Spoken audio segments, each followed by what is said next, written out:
Jesus. caído. Aleluia, Jesus. Curva a sua cabeça, assim como você está, querido. Pai, eu não esqueci. Medite na letra dessa quando canção. me Vem. chamou de filho. Lembro que eu estava ferido e me curou. Lembro que eu estava batido e me renovou. Mas olha eu aqui de novo, Pai, tão frágil de novo.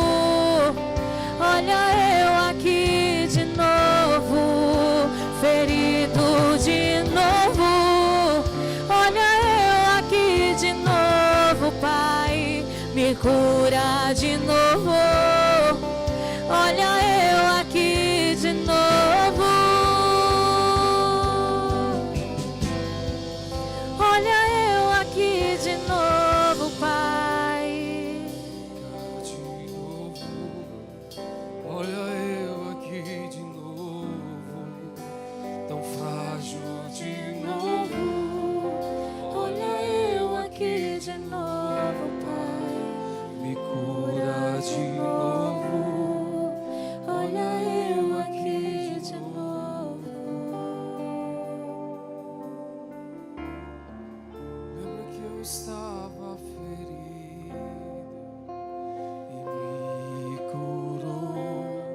Lembra que eu estava batido e me renovou. Mas olha eu aqui de novo, Pai, tão frágil de novo. Olha eu aqui de novo, ferido de novo. Olha eu aqui de novo, Pai, me cura de novo. Olha eu aqui de novo. Deixa o Espírito Santo falar o teu coração nessa hora. Deixa o Espírito Santo fluir na tua vida, de acordo com o que você está ouvindo. Deixa o Espírito Santo ministrar o teu coração nessa noite. Oh, meu Deus, eu oro nesta hora, meu Pai, em favor de cada um aqui, meu Deus. Que o teu Espírito esteja repousando sobre todos, Pai, do mais novo ao mais velho, homens e mulheres, meu Deus, crianças, adolescentes, adultos, anciãos. Toca, meu Deus, a todos nessa noite, meu Pai.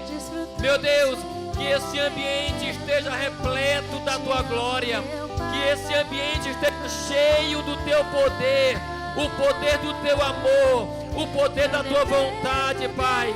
Libera sobre nós nessa noite, meu Pai, a tua vontade, e que os nossos corações se abram, que os nossos corações recebam, que os nossos corações sejam tocados, que os nossos corações sejam ministrados, Pai, para o nosso bem e para a tua alegria, Pai, para o nosso bem, para o nosso bem, ó Deus, e para a tua alegria, Pai. Oh Jesus, nós te adoramos, nós te adoramos, nós te adoramos. Em nome de Jesus, aplauda o Senhor. Nada mais e nada Aleluia. mais. Pode continuar a canção. Nada além A outra, de pode ti. continuar ela. Coloca a letra aqui no telão da canção antiga, a outra canção que estava aqui antes. Bota a letra. Aleluia, Jesus. Olha eu aqui de novo. Pai, eu não esqueci Aleluia. quando me encontrou no chão Olha só. caído. Abre os teus olhos e olha aqui a letra. Pode continuar, ministério. Pai, eu não esqueci Quando me chamou de filho. Lembra que eu estava ferido e me curou. Lembra que eu estava batido Mas olha eu aqui de novo, Mas olha eu aqui de novo. frágil de novo. Olha eu aqui de novo. Pausa aí, só os instrumentos bem baixinho. Olha para essa frase. Olha eu aqui de novo, ferido de novo. Olha eu aqui de novo, ferido de novo. Eu quero trazer uma palavra da parte de Deus no nosso coração nessa noite, com o tema: não se engane, a vontade de Deus é melhor. Não se engane, a vontade de Deus é melhor. Com certeza alguém, a pessoa que compôs essa canção, ela passou por dificuldades já conhecendo a Deus. É o que a canção mostra, é o que a canção fala. Coloca do início aí de novo, só a letra. Coloca do início a letra. Pai, eu não esqueci quando me encontrou no chão caído. É alguém contando a sua experiência de vida, de encontro com o Senhor e da sequência dessa vida andando com Deus. Pai, eu não esqueci. Volta. Pai, eu não esqueci quando me encontrou no chão caído. Você lembra quando você encontrou Jesus? Quem lembra desse dia? Da sua transformação, da sua mudança? Você continua com Ele? Amém, você está aqui, ok? Glória a Deus. Passa. Pai, eu não esqueci quando me chamou de filho. Pode passar. Lembro que eu estava ferido e me curou. Passa. Lembro que eu estava abatido e me renovou. Mas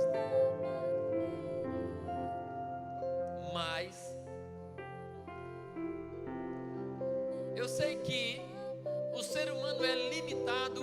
Eu sei que o ser humano é falho. Eu sei que nós somos tendenciosos sempre ao erro, sempre ao erro, sempre ao erro. A tendência natural de todo ser humano, indiscutivelmente, é sempre errar. A tendência natural, a inclinação natural de todo ser humano é sempre errar. Por quê? Por causa da carne. Porque ainda estamos presos na carne. Porque ainda vivemos no mundo. A Bíblia diz que o mundo jaz no maligno. Porém, em meio a essa tendência, ou mesmo tendo essa tendência para o erro, e mesmo ainda habitando neste mundo, mesmo assim, existe um caminho a trilhar. Mesmo tendo essa tendência e mesmo ainda habitando neste mundo, existe um caminho a trilhar que vai nos trazer uma vida equilibrada, uma vida sensata, uma vida abençoada, aonde nós vamos experimentar de fato, comprovar de fato a boa, perfeita e agradável vontade do Senhor. Quando nós nos afastamos da vontade de Deus, acontece e acontecerá conosco isso aqui. Nós vamos nos ferir e, lógico, e graças a Deus, isso tem que acontecer. Feridos, temos que nos lembrar, voltar à presença de Deus. E aí, tudo bem, Pai, olha eu aqui de novo. Eu te amo, mas eu pequei. Olha eu aqui de novo. Pai, eu te sigo há tantos anos, mas eu desobedeci, caí, mas eu te peço, me cura. Porém, meu Deus, eu não tenho em mim força. Me ajuda. Eu sei que nós vamos fazer isso. Mas olha eu aqui de novo, Pai, tão frágil de novo. Passa. Olha eu aqui de novo, ferido de novo. Olha eu aqui de novo, Pai, me cura de novo. Olha eu aqui de novo. De novo me chamou de filho e cura as feridas que o tempo deixou. Passa. De novo me arrependo. arrependo. Eu sei que, como eu gosto de citar, primeiramente 1 João 1, versículo 9, se confessarmos a Deus os nossos pecados, Ele é fiel e justo para nos perdoar os pecados e nos purificar de toda injustiça. Eu sei que, ainda continuando, eu cito 1 João 2:1, continuando, capítulo 2, versículo 1, filhinhos, essas coisas vos escrevo para que não pequeis, vírgula, porém, todavia, se pecardes, tendes um advogado junto ao Pai, Jesus Cristo, o justo. Isso é uma realidade, isso é uma estrutura montada por Deus, fixada por Deus, para que nós possamos continuar.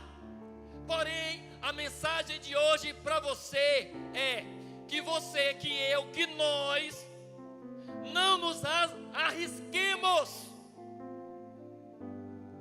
Não nos arrisquemos todos os dias, ou de vez em quando,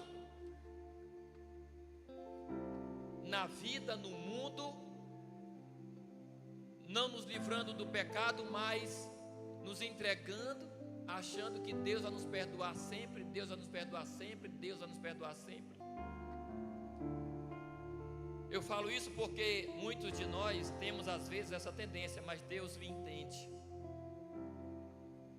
Não porque você, falando em relação ao pai, ou à mãe, ou algum parente, ou algum familiar, você não me entende, mas Deus me entende. Fala para o marido, não, mas tu não me entende, mas Deus me entende. Fala para a esposa, não, mas tu não me entende, mas Deus me entende. Para o amigo, não, tu não me entende, mas Deus me entende. Fala para o pastor, não, o Senhor não me entende, mas Deus conhece meu coração.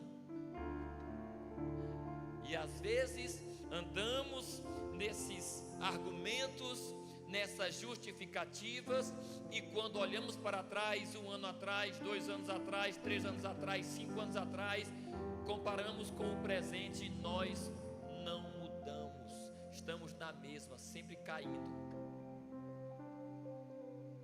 sempre chegando, nos ajoelhando, Pai, eu sou crente, Pai, eu me converti, Pai, mas olha eu aqui de novo, ferido de novo, me cura de novo.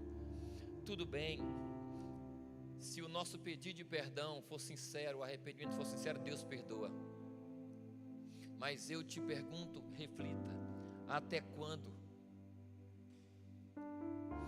Até quando? Até porque, comparando isso à nossa vida biológica, nós vamos entender que tem que haver uma mudança para uma constância, para um equilíbrio, para uma força. Ou seja, uma criança, quando o bebê, ele nasce e ele tem que ser carregado no colo, ainda todo molinho, todo frágil, porém o tempo vai passando, aquele bebê então começa a se fortalecer e a engatinhar, ele não está mais em 24 horas do colo para o berço, do berço para o colo, mas agora ele pode ficar no chão, e agora ele começa a engatinhar, e o tempo vai passando, e aquele bebê continua se fortalecendo, e agora ele não apenas engatinha, mas ele começa a andar, todo desajeitado, mas ele começa a andar, porque as suas pernas estão se fortalecendo, o seu corpo está se fortalecendo, ele está crescendo, e ele não apenas começa a andar, mas continua crescendo, e agora começa a correr, se torna uma criança normal, porém aquela criança continua crescendo, dá muito trabalho, mas ela continua crescendo,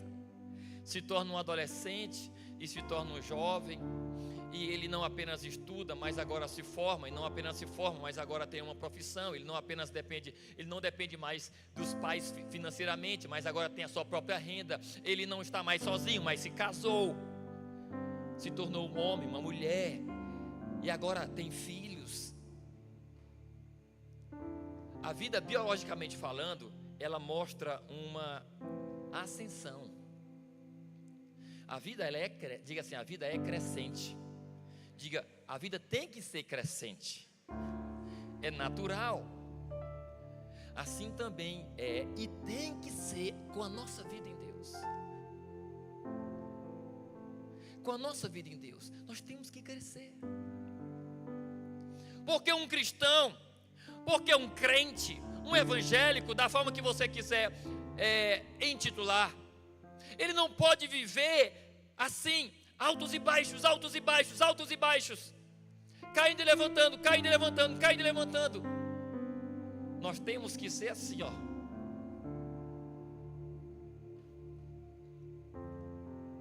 Quem está entendendo? O que você prefere? Viver uma vida assim? Ou viver uma vida assim? Vida crescente ou vida oscilante? Vida crescente ou caindo no chão, levantando, caindo no chão, levantando? Igual bêbado. Não, nós temos que viver uma vida crescente no Senhor. Tudo bem, pastor, é isso que eu quero para mim. O que eu faço então? É aí onde entra o tema da mensagem. Não se engane, a vontade do Senhor é melhor. Por que que vivemos assim e não assim? Quando eu falo vivemos, eu não digo que todos nós vivemos, mas vivemos alguns.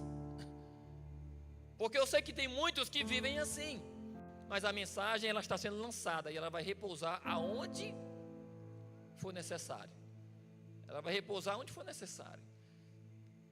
Então, para que possamos viver uma vida assim e não assim, nós precisamos abrir mão da nossa vontade para poder fazer a vontade de Deus. Simples assim. Abrir mão da nossa vontade para vivermos a vontade de Deus. Porém, uma coisa é ouvirmos isso e isso entrar na nossa cabeça,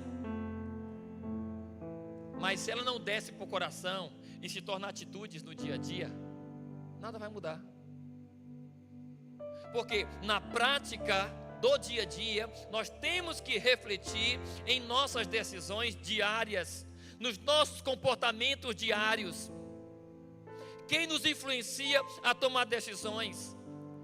Somos nós mesmos que tomamos decisões por nós mesmos, somos nós mesmos que tomamos decisões pelo sistema mundano, por pessoas normais da terra, pelo que vemos, ou nós tomamos decisões baseado na palavra de Deus. Quando nós passamos a tomar decisões baseado na palavra de Deus, então a vontade de Deus vai ser exercida, vista, praticada, vivida em nossa vida. E quando a vontade de Deus passa a ser vivida por nós, nós vamos começar a viver isso aqui, ó. Começar a viver isso aqui. Você que é pai, reflita comigo. Você que é pai, mãe, você tem prazer em ver toda hora o teu filho te desobedecendo? E toda desobediência gera frustração, gera dor. E você diz: meu filho, não faça isso. Mas ele faz, ele quebra a cara, ele sofre. Você se alegra quando a todo momento o teu filho chega para te pedir desculpa? É agradável, corriqueiramente, rotineiramente, o teu filho te pedir desculpa, desculpa, desculpa, desculpa, pai eu errei, é agradável? Você que é patrão, é agradável o teu funcionário, toda hora ele erra, toda hora ele desobedece, ele faz isso e aquilo e tal, e você tem paciência, e você ensina, e você diz é assim, assado, mas todo dia ele tem algo para, rapaz, eu fiz isso aqui, eu não fiz como você me falou e tal. É agradável ouvir isso? Não é agradável. Da mesma forma, para Deus não é agradável. Não é agradável. Porém, tem uma grande diferença entre filho natural e um funcionário ou qualquer outro exemplo que possamos dar.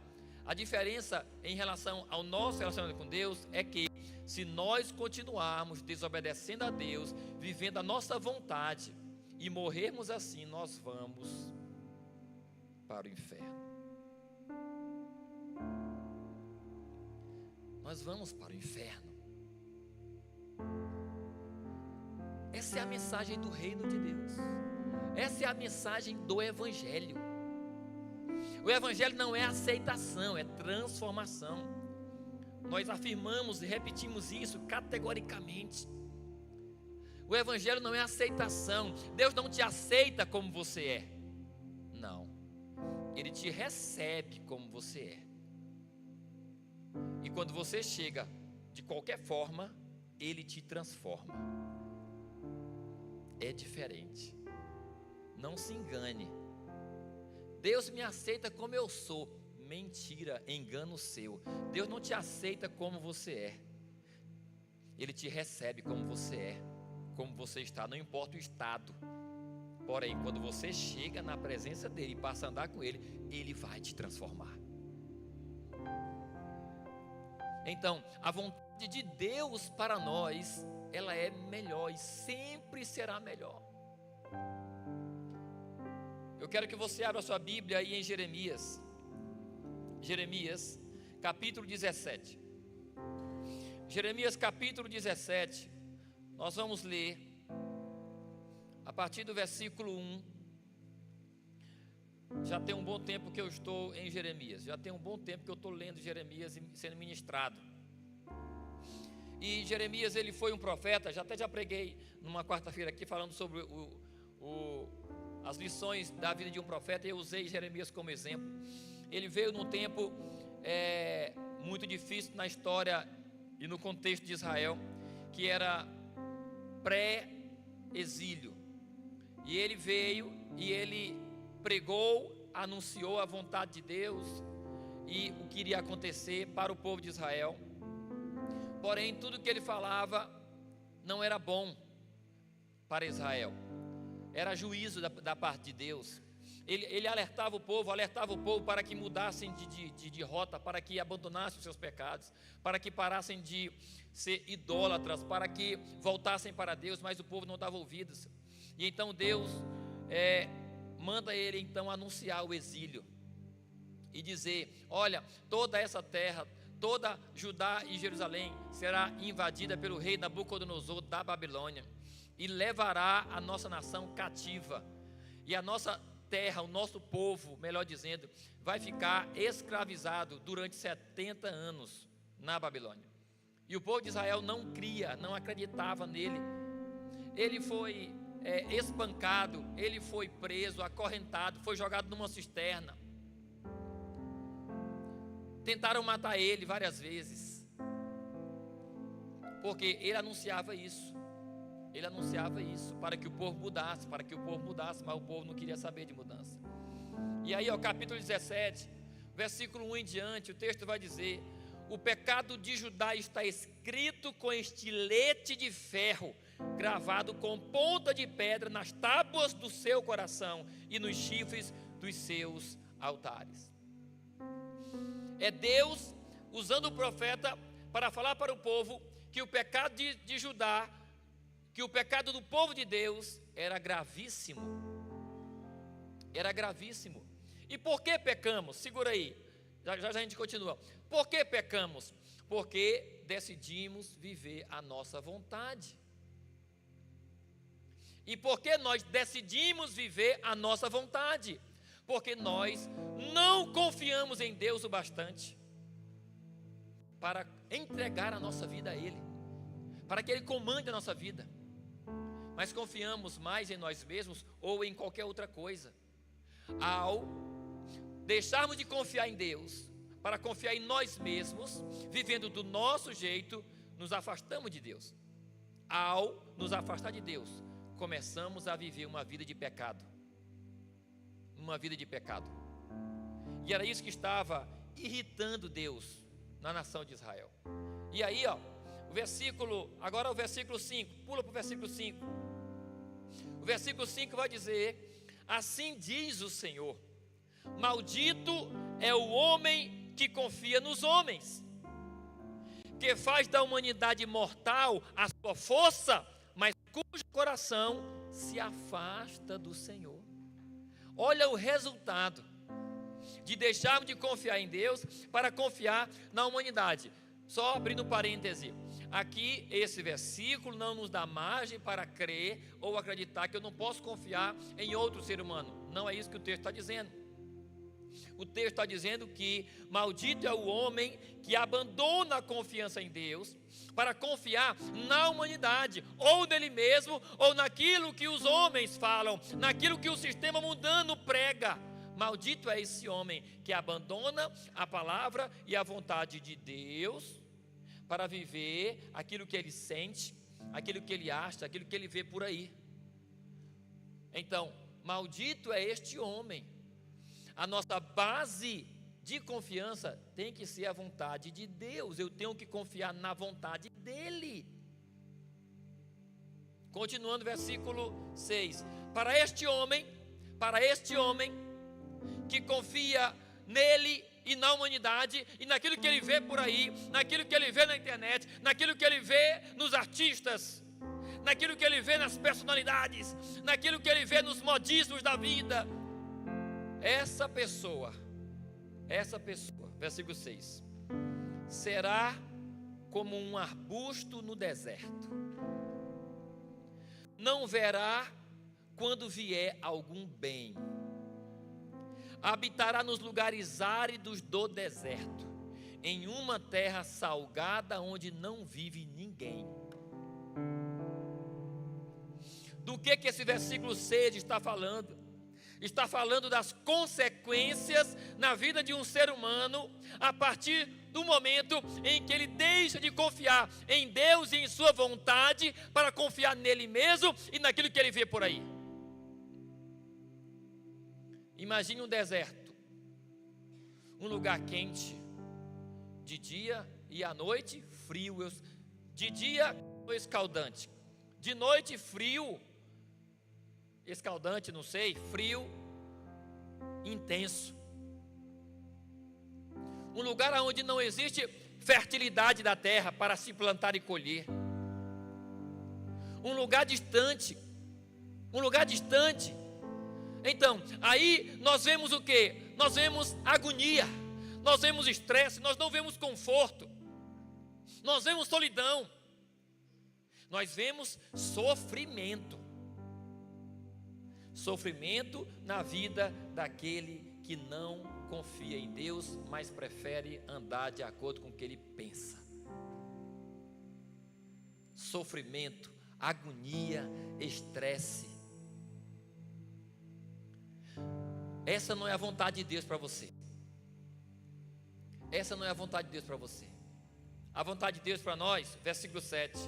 Mas, bendito, ou seja, abençoado, feliz, bem-aventurado, de sucesso. Mas bendito é o homem que confia no Senhor. Mas bendito é o homem que confia no Senhor, cuja confiança nele está. Abençoado será o homem que abre mão da sua vontade e abre mão da sua confiança nele mesmo, na sua inteligência, no seu dinheiro e tal. Ele abandona isso para, não, eu vou confiar em Deus. Eu estou querendo isso aqui, eu estou pensando isso aqui, mas a Bíblia fala isso. Então eu prefiro confiar na Bíblia, na palavra de Deus. Deus fala isso, eu vou seguir a vontade de Deus.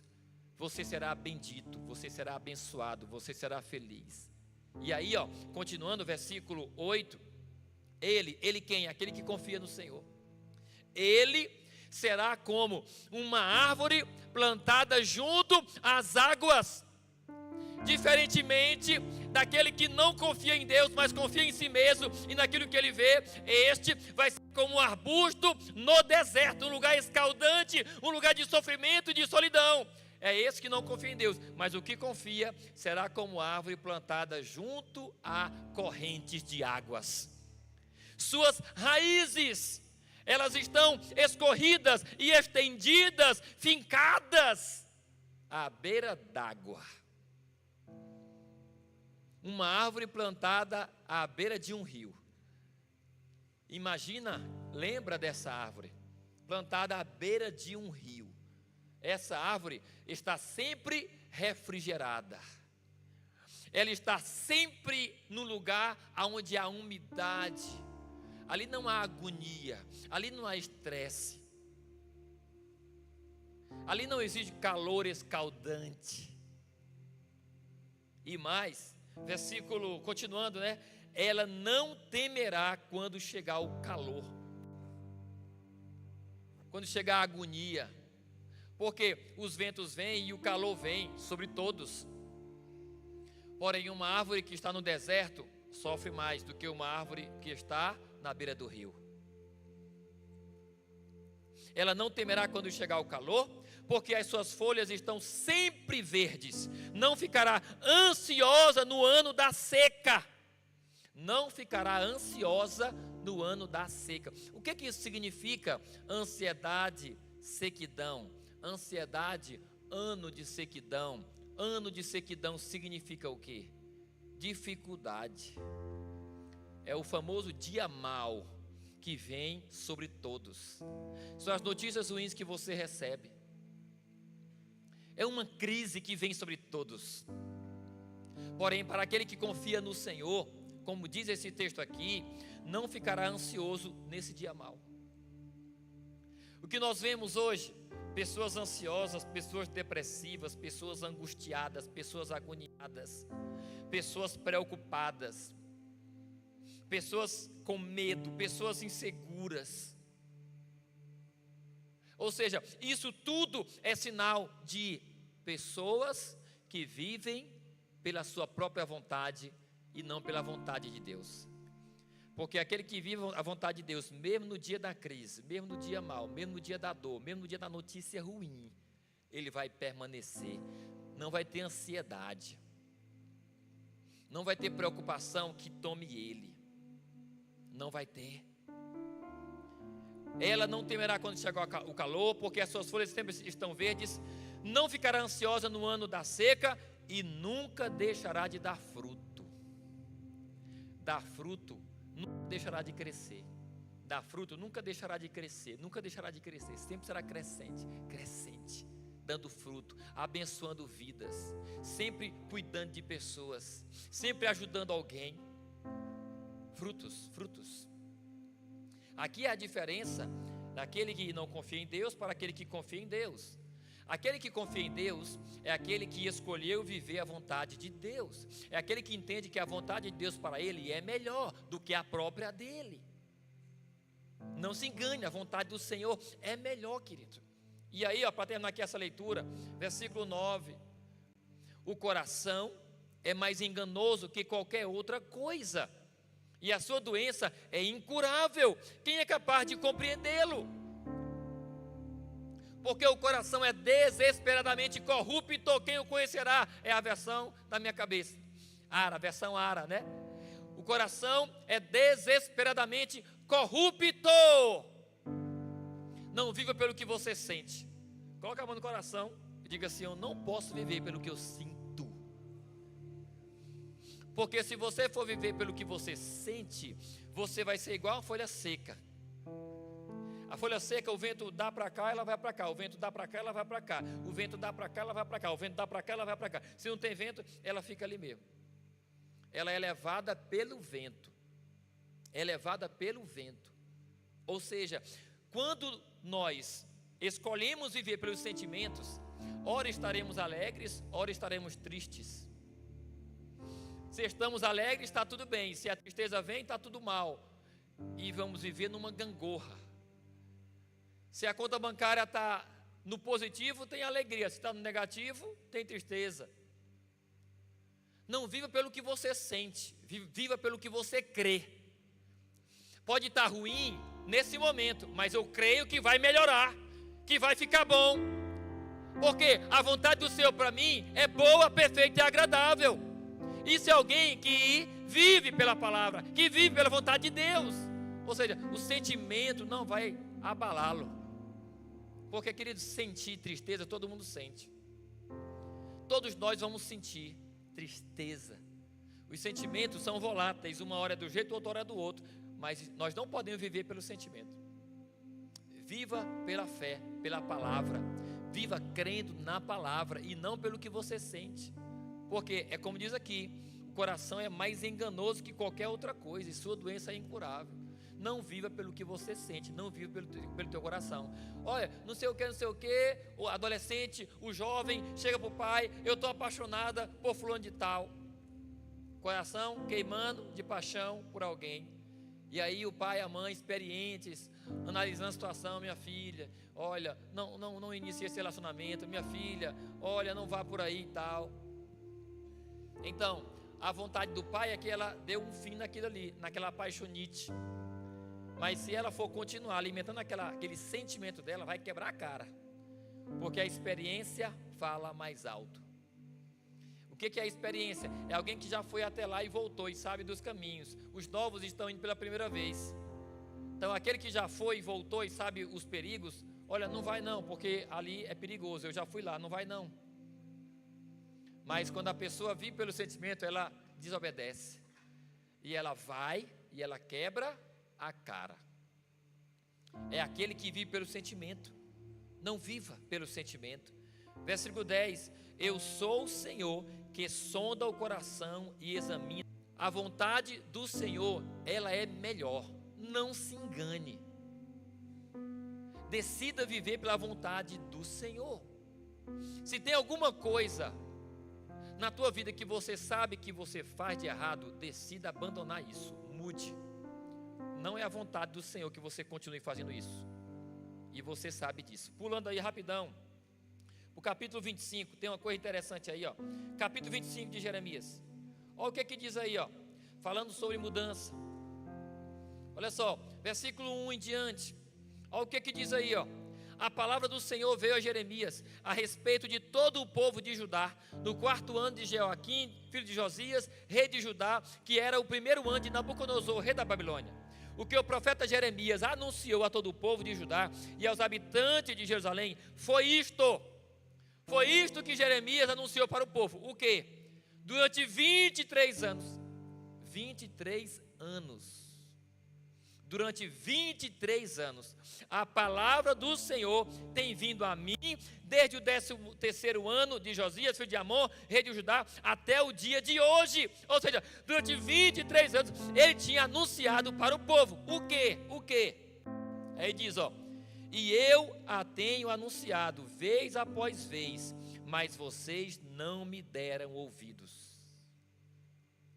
Continuando, embora o Senhor tenha enviado a vocês todos os seus servos, os profetas, vez após vez, vocês não os ouviram, nem lhes deram atenção.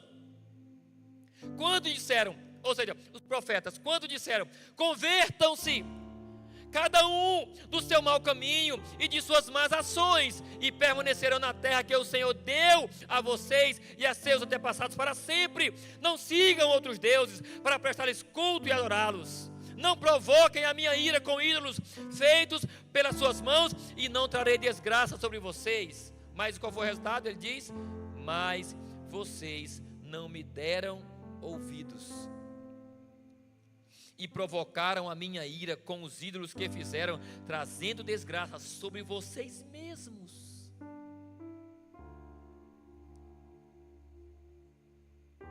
Vou repetir o versículo 5. Quando disseram, convertam, Jeremias e outros, convertam-se, cada um do seu mau caminho e das suas más ações. O povo não deu ouvido. E aí, ó, o versículo 6, os profetas diziam, não sigam outros deuses para prestar-lhes cultos e adorá-los. O povo, naquela época, era o maior pecado de Israel, era a idolatria. Eles decidiam viver por aquilo que eles criam, de acordo com o que eles viam, e abandonavam a Deus. A vontade de Deus era que eles permanecessem adorando só um Deus. Mas a vontade do povo era ter vários outros deuses, imagens de esculturas. Isso não era bom, isso era pecado. E o povo não deu ouvidos ao Senhor. E o que acontecia com eles? Final do versículo 7.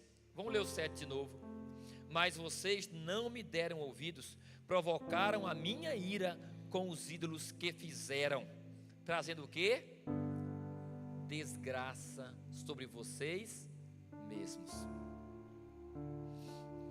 O resultado daquele que decide viver de acordo com a vontade, abrindo mão, será. Porque tudo que Deus projetou e planejou de modo geral vai acontecer. Não vai acontecer de modo individual. Por que eu estou separando de modo individual e de modo geral? O modo individual é a vida de cada ser humano. A vontade do Senhor para cada ser humano é que ele não morra, mas se converta, sim ou não? Mas todos vão se converter, sim ou não? Não. Porém, a vontade geral do Senhor vai prevalecer, que é o que? No final, todos aqueles que quiseram abrir mão e abriram mão da vontade do Senhor para viver de acordo com a sua vontade, vivendo uma vida de pecado, todos esses, infelizmente, serão condenados no inferno. Isso vai acontecer.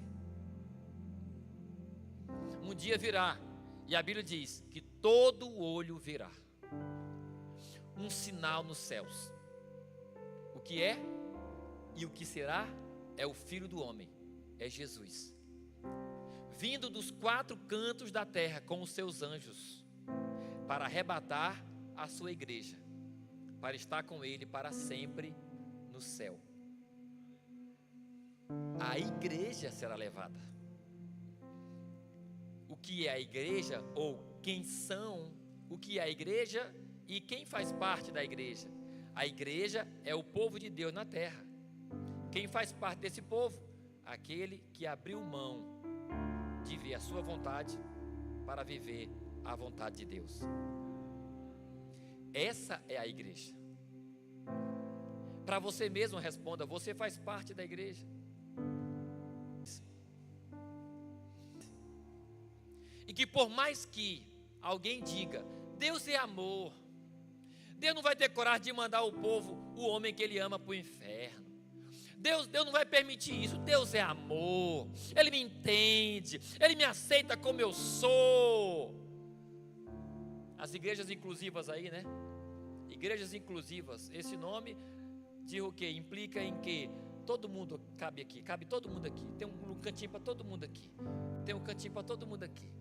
Tem um cantinho, não precisa mudar não. Deus te aceita como você é. Aqui não precisa você mudar. As igrejas inclusivas. É esse tipo de gente que acredita nesse fim, que Deus não vai castigar ninguém. Olha, não é essa a vontade do Senhor. A vontade do Senhor, no sentido, é condenar o pecado.